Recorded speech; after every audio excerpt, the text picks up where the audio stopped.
what if your morning coffee could actually help you stay younger longer?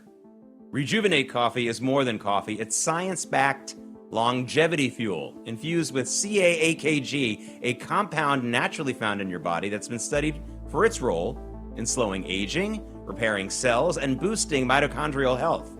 That means every cup is doing double duty, giving you clean, crash-free energy now, while supporting your body at the cellular level for the future. It's your daily ritual weaponized against aging. Go to 1775coffee.com/Rav and order Rejuvenate Coffee today. Fuel your body.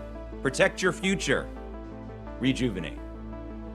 Okay, now that we're all caffeinated, it's time to stay awake, not woke. And who is waking up today? It's a Democrat. Yes, really, a Democrat. Democrat Representative Adam Smith, not The Economist, of Washington State, just went on MSNBC and lit into his own party, saying Democrats are too obsessed with identity politics, you think, and need to stop treating Trump voters like racist, bigoted morons. We have to understand that all, whatever, 80 million, I think is the number that voted for Trump, something like that, they're not all racist, bigoted morons. They're not. And we need to stop treating them like that and say, okay, you've got concerns, we're going to address them. We're not going to get them all. We don't need to get them all. But we need to reach out to people that broadens our coalition. We can't keep preaching to the choir. Look, I represent a 70% Democratic district. You know, whether I'm here or not, a Democrat's going to represent this district, and that's great. But what are we going to do to reach the people in those places that we aren't winning? Yeah, don't be fooled. He's no Trump fan, but at least he can see some part of which way the country is turning. For more, let's bring in Terrence and David. Guys, look. This guy, should we say that we've written his obituary? You know, I mean, this is the end of Adam Smith. He's going to get primaried now if he keeps up on this. He's saying stuff that the Democrats should be saying for a long time. But I'll just say this. It's always okay, in my opinion, to go and bash the other side's politicians, their elected leaders. But what started with the whole deplorables thing is the bashing of each other's voters, which used to be something that no one did, at least not publicly in America. And the Democrats not only have not stopped doing that, they've really embraced it.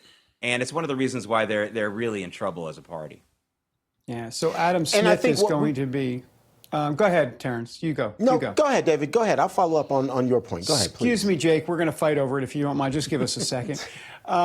So here's here's the thing. Adam Smith now has a spot reserved next to the pro-life Democrat and the blue dog Democrat because that's where he belongs in this party at this point.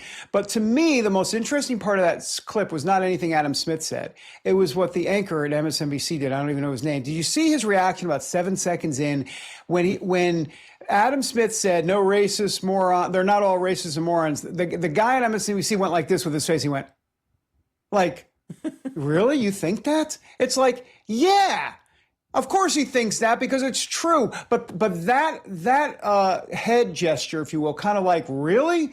That is the far left of this party, which is the Democrat Party today, T. Bates. And I think Adam Smith actually makes a very good point. And I think most of us probably agree that he is making a point, particularly if Democrats want to win the elections again. They're going to have to move more to the center. And they can't, as Jake said, begin to attack and disenfranchise potential voters. You need to really address issues and come up with solutions to issues, or at least an alternative to the issues, and campaign on that. And that's not what Democrats have been doing. And that's why they've been ineffective recently, I would argue. Yeah, I mean, let's remember this statistic. A significant number of people who voted for Barack Obama in 2012 voted for Donald Trump in 2016. The fact is that it used to be in this country that you went after those so-called swing voters. There seems to be no attempt to do that anymore. It's just, how many of my voters can I bring out on Election Day? How many illegal aliens can I get registered? Stuff like that. That's what seems to be going on. And you know what that reminds me of? That reminds me of Iraq. You know who wins elections in Iraq? You know who the swing voter is? The voters who get shot on Election Day. They don't have a swing vote in Iraq. It's all whatever ethnic group comes out that day. And the ones who don't come out are the ones who get shot. That's where we're going in this country, unless we have political parties that go after persuadable voters. That's the hard truth.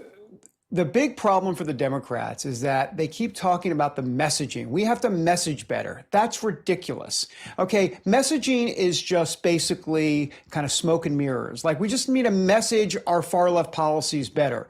That ain't going to work. You need to change your public policy positions. Yeah, exactly. You need to literally understand what the voters are saying to you and change your policies authentically because of that. They're nowhere near doing that, not only changing their positions, but authentically changing their positions. Yeah, no, absolutely not even close. What David said. Preach. Yeah, I mean, you know, it's the strongest message that the Trump campaign had, I think, in 2024 was just the common sense thing. Look, love me or hate me. You want boys in the girls' locker room? Of course you don't. You want an open border? Of course you don't. You want to have these wars raging all over the world where we send our own people in there, or at least our money? Of course you don't. And the very simple response to that could be the Democrats saying, oh, we'll do those things even better. Instead, they've said, no, we want these things. We want the open borders. We want the boys in the girls' locker room. I mean, just embrace common sense. They're not even bothering to do that. That's not going to work on Election Day. Agreed. All right, coming up, Joe Rogan's going to church. Uh-oh, is that fear factor? He's going to embrace his faith. Okay, that's better. We'll have his comments next on American Sunrise.